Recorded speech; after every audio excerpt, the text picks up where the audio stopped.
Hello, I'm Trey Johnson with AHA TV. I have the pleasure of chatting with Dr. Jeffrey Shu on how he stays up to date with science from the AHA journals. Dr. Shu, how have the journals helped you with your clinical training and academic skills? The AHA journals have been a central role in my training and in my early career thus far. Over the course of my training, papers from journals like Circulation were really the centerpiece of staying up to date with current guidelines, expert consensus statements, as well as prior guidelines that we'd follow over the course of our fellowship. These are really important features of our conferences where we did learn these guidelines and how to manage our patients. So I think in terms of our clinical training, really Circulation was again a key centerpiece. In addition, in terms of my research training, the Circulation journals, as well as Circulation, as well as other journals in the AHA family, such as Circulation Research and ATVB, have really featured the key papers that have informed my research. And I've always strived to try to do research that can ultimately get into one of these journals because I've seen the excellent quality of the research published in these journals.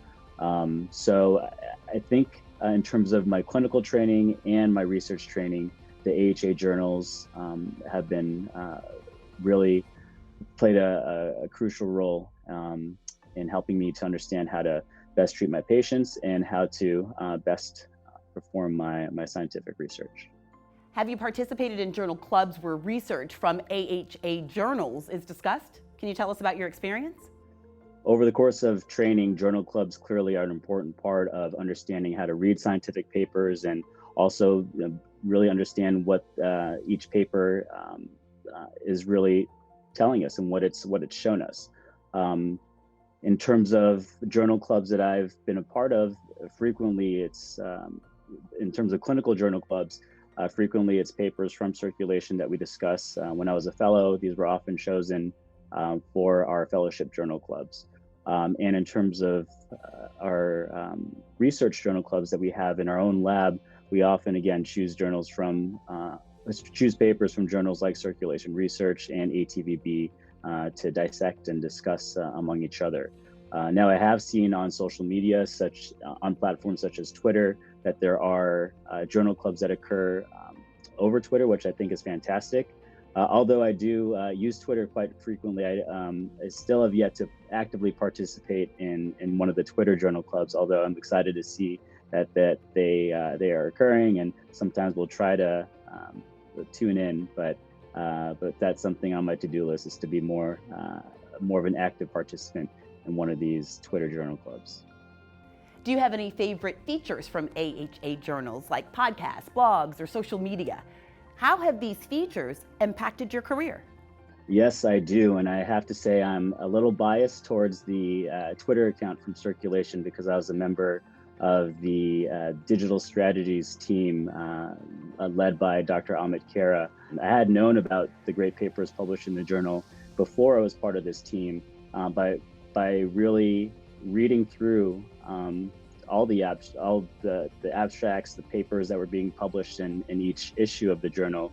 It really gave me a deeper understanding of the breadth of cardiovascular science that was published. And again, personally, as a physician scientist, it really is tough to balance both the science you need to stay up to date with on the clinical side, as well as the basic research side.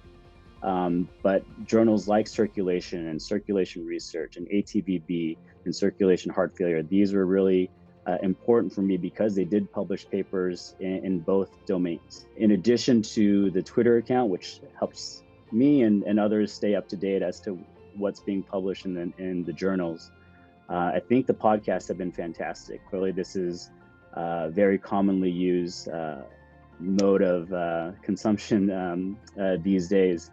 And I listen to podcasts daily, and with features such as the Circulation on the Run podcast and the Discover Circ Res podcast, these have been great ways to really, again, stay up to date on what's being published in these journals. The social media accounts and these podcasts are, I would say, my favorite ways that the journals from the AHA have continued to engage me and help me stay up to date with the science in what is clearly a busy world for all of us. So I am very appreciative of these platforms.